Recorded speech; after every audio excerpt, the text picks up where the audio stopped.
All right, howdy, this is Bubba going to go over a summary of the 5 things I loved and didn't love, however you want to say it. So 5 things I loved and hated, or however you want to phrase those. Probably going to be a little bit longer video. I want to go more in depth here. May have some pictures thrown up with it. So let's start out positive, because I like to be positive, and that is the traditional dining. A topic I've gone back and forth on, but the traditional dining is it's just not the wait staff, the friendliness just isn't there in the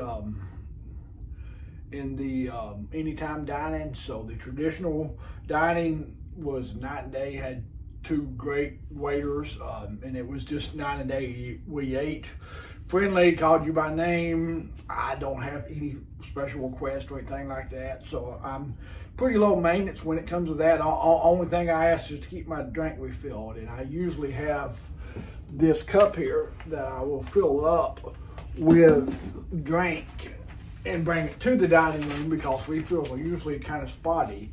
But on this time, after about day 2 or 3, I just left in the room because I knew they always kept me full of drinks, which for my family's probably nodding along right now. But another thing is, it was fast. I mean, there were times I ate in 45 minutes to an hour. I mean, I would say that maybe, and then there was other times where the food was there, they were just waiting on me. Some of that was because they didn't have a lot of people, so maybe that was good luck on having, because some people don't show up every night, some people go and do other stuff, so some of that could have been good luck, but that was a strength there for sure. And I think the waiters said this, and I've heard this before too, is that there's less people in late than early dining, and I personally like the late dining, so that is a win there. We're 2 minutes in, so I got to speed up the pace. Half Moon Cay I love that. I had it canceled back in February, and this year I went to it. It's probably my best port. When people always ask me what my favorite port is now, I think I will say Half Moon Cay. The good news is it will get even better once they get the dock built. I think that's coming sometime next year, so that way that will take off the being nervous that they're going to miss the port, because it is a tender port. But just a beautiful beach, as pretty water as you've got, so it's a perfect chance to take pictures and selfies and all that kind of stuff. But yeah, just a beautiful beach. There's not a lot of bells and whistles. I think I described it as more of an adult port, because there's stuff they'll sell you, don't get me wrong, kayaks and all that kind of paddleboard stuff, but to me, you don't need to entertain yourself. Just sit back and enjoy God's beautiful creation. We'll go with the pepperoni burger. We'll do a couple of food options here.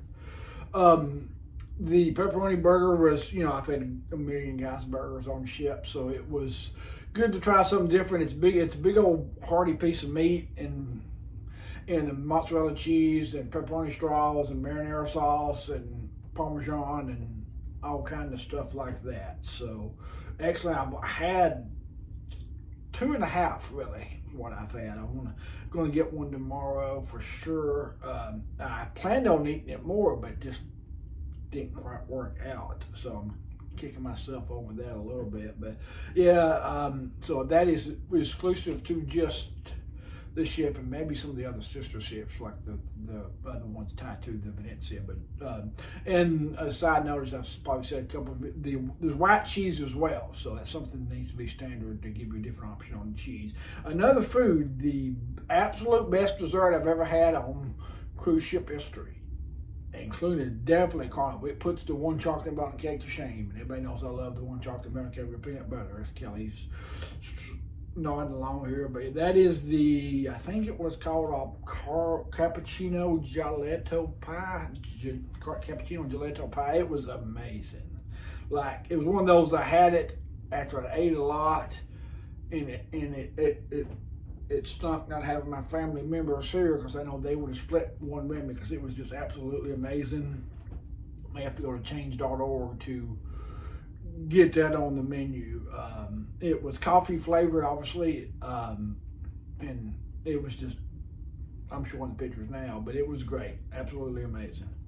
The last one is the ship decor. It's really, more of a classy looking ship from a decor side, from elevators and the rooms, the mirrors and sinks and stuff like that. So it's a beautiful ship, a little bit more of a classy look. So those are the 5 things I loved. I could go on and on. I'm keeping these to 5 each.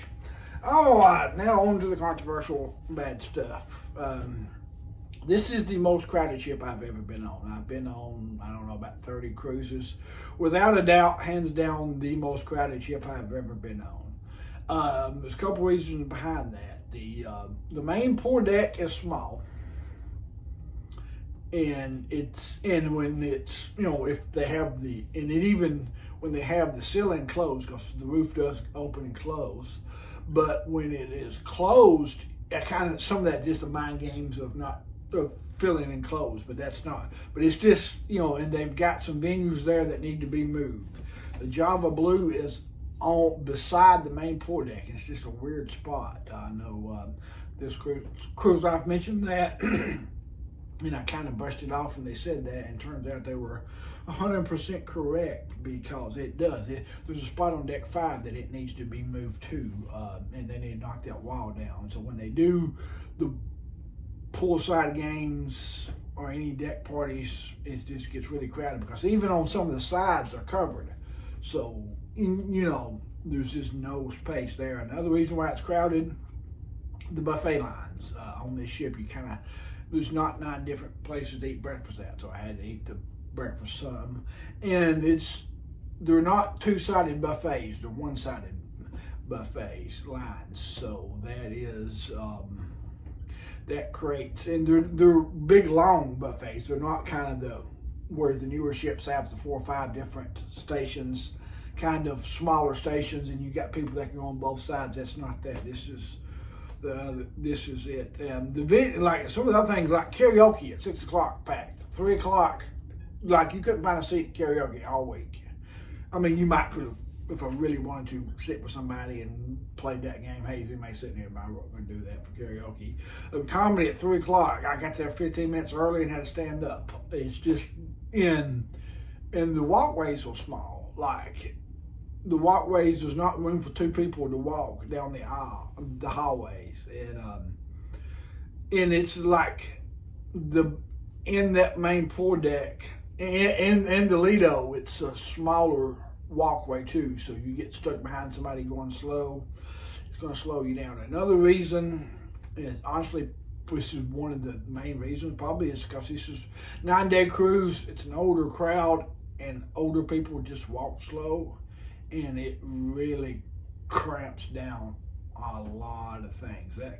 The buffet, the walking, and that is one reason why it feels small, because you're always kind of trapped behind somebody walking slow. Number 2, the elevators. It has got a little bit better. Like if you're late at night at 11:30, you're not going to have a problem. But if it's a main time, the elevators are a disaster. The slowest elevators I've ever seen on a ship. Now, this does not affect me. I probably take the elevators 80% of the time. I mean, I probably take stairs 80% of the time. So this does not affect me. But I try to do videos based off the general public and not necessarily me specifically, if that makes sense.